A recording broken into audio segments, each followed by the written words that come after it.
Thunder Sturm. সন্ধে হয়ে গিয়েছিল আর গাট্টু চিংকি প্লেগ্রাউন্ডে খেলছিল।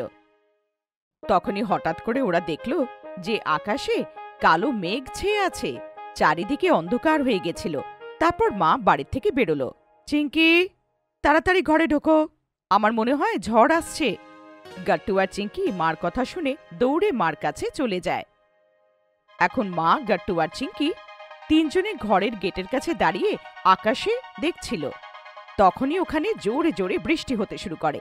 গাট্টু, চিংকি, চলো আমরা তাড়াতাড়ি ঘরের ভেতরে ঢুকি। মা চলো। যেই তিনজনে ঘরের ভেতরে ঢোকে, ওরা জোরে একটা বজ্রপাতের আওয়াজ শুনতে পায়। আর কিছু সেকেন্ড পরে ঘরের সব লাইট নিজের থেকে অফ হয়ে যায়। ভয়ের চোটে গাট্টু আর চিংকি মার সঙ্গে জড়িয়ে ধরে। মা, এইটা কি হলো? হঠাৎ লাইট চলে গেল, আমার তো খুব ভয় করছে মা। হ্যাঁ মা, এই হঠাৎ করে লাইট কেন চলে গেল? গাট্টু অন্ধকারকে ভীষণ ভয় পায়। আরে গাট্টু, তুমি ভয় পেও না। চিংকি মা, আমার মনে হয় বৃষ্টির জন্যে শর্ট সার্কিট হয়েছে, সেটা থেকে সব ঘরের লাইটও চলে গেছে। লাইট তাড়াতাড়ি চলে আসবে, তোমরা চিন্তা করো না। মা, আমার খুব ভয় করছে, এখানে কত অন্ধকার।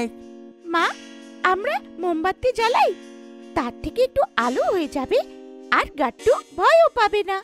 হ্যাঁ চিংকি, এইটা তুমি ঠিক বলেছ। চলো তো আমরা মোমবাতি খুঁজে আনি।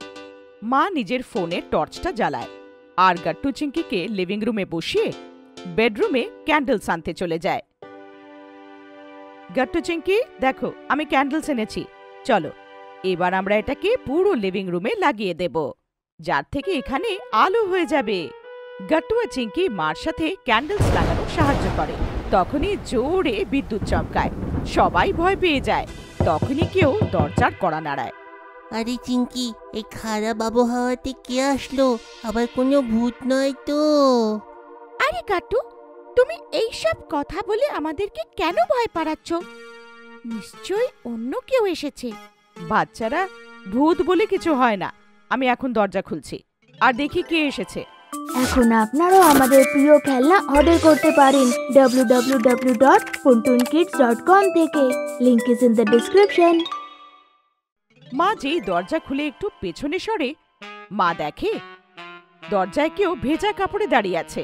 অন্ধকারের জন্য তার চেহারা দেখা যাচ্ছিল না। গাট্টু আর চিংকি ভয়ের চোটে চোখ বন্ধ করে ভূত ভূত চেঁচাতে শুরু করে। মা ওদেরকে শান্ত করায়। আরে বাচ্চারা, কোনো ভূত ভূত না, একটু চোখটা খুলে এদিকে তাকাও। গাট্টু আর চিংকি নিজের চোখ খোলে আর সামনে দেখে, সামনে আর কেউ না, ওদের বাবা ছিল। গাট্টু চিংকি, তোমরা আমাকে ভূত কি করে ভাবলে?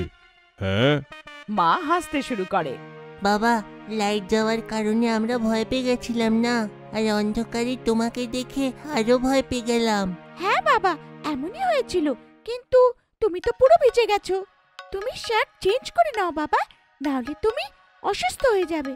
এইটা শুনে বাবাও হাসতে শুরু করে দেয় আর টর্চ নিয়ে কাপড় চেঞ্জ করতে চলে যায়। যখন ও ফেরে, তখন দেখে গাট্টু, চিংকি আর মা পুরো লিভিং রুমে ক্যান্ডেলস জ্বালিয়ে দিয়েছে।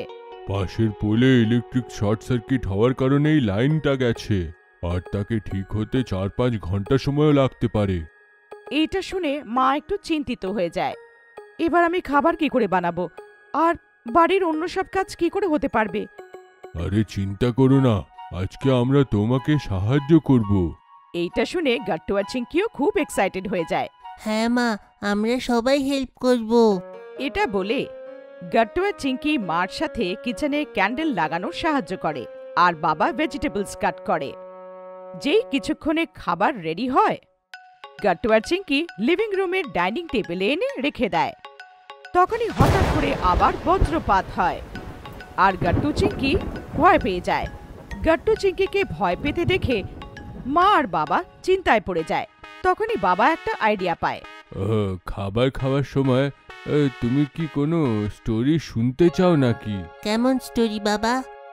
বাবা, এটা কি কোনো হরর স্টোরি হবে? আরে না না বাচ্চারা, এটা হরর স্টোরি নয়, এটা আমার ছোটবেলার কথা বলবো, ঠিক তোমাদেরই মতো।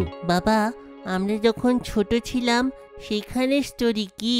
হ্যাঁ বাচ্চারা, যখন আমি তোমার বয়সের ছিলাম তখন আমি আমার বাবা মার সঙ্গে গ্রামে থাকতাম। সেইখানে লাইট মাঝে মাঝেই আসে। বাবা, তুমি টিভি কি করে দেখো? আমাদের এখানে যদি লাইট আসলো না, তাহলে তো আমরা নিজের ফেভারিট শো মিস করে দেব। হ্যাঁ বাবা, আজও আমরা টিভি দেখতে দেখতে ডিনার করতে পারবো না। আমাদের ফেভারিট শো মিস হয়ে যাবে।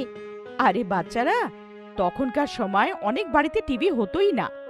গাট্টু আর চিঙ্কি এইটা শুনে হতবাক হয়ে যায়। তাহলে তুমি কি করতে বাবা, বলো না। আরে আরে ঠিক আছে বাচ্চারা, তুমি আগে মাকে ডাইনিং টেবিলে এটা রাখার জন্য হেল্প করো। গাট্টু আর চিঙ্কি তাড়াতাড়ি মাম্মির হেল্প করে আর সবাই ডাইনিং টেবিলে বসে পড়ে। বলো না বাবা, তোমরা কি করতে? আমার তো খুব এক্সাইটমেন্ট হচ্ছে এইসব জানার জন্যে। বাচ্চারা, সেই সময় আমার গ্রামে 2-3 দিনে একবার কারেন্ট আসতো, আর আমরা সব কাজ বিনা লাইটেই করি। সব এমপ্লয়ি একসঙ্গে সব সময় সকাল 4টেতে উঠতেন। বিশেষ থেকে বিশেষ কাজ অন্ধকার হওয়ার আগেই শেষ করে দিতে। আমরা সকলে 7টা-8টার মধ্যে ঘুমিয়ে পড়তাম। কি এত তাড়াতাড়ি শুয়ে পড়তে? আজ সকালে এত তাড়াতাড়ি উঠতে? হ্যাঁ বাচ্চারা, আগের দিনে লোকেরা তাড়াতাড়ি শুতো, তাড়াতাড়ি উঠতো। তাই আমার আর তোমার মায়ের ভয় একদমই লাগছে না। ওয়াও বাবা, কত আশ্চর্যের কথা এটা। সবাই কথা বলছিল, ততক্ষণে লাইটও এসে যায়। আরে বাহ, লাইট এসে গেল। কিন্তু আমার তো লাইট ছাড়াই মজা আসছিল। আপনাদের যদি আমাদের ভিডিও ভালো লেগে থাকে তো আমাদের ভিডিওকে লাইক করুন, কমেন্ট করুন আর সাবস্ক্রাইব করুন।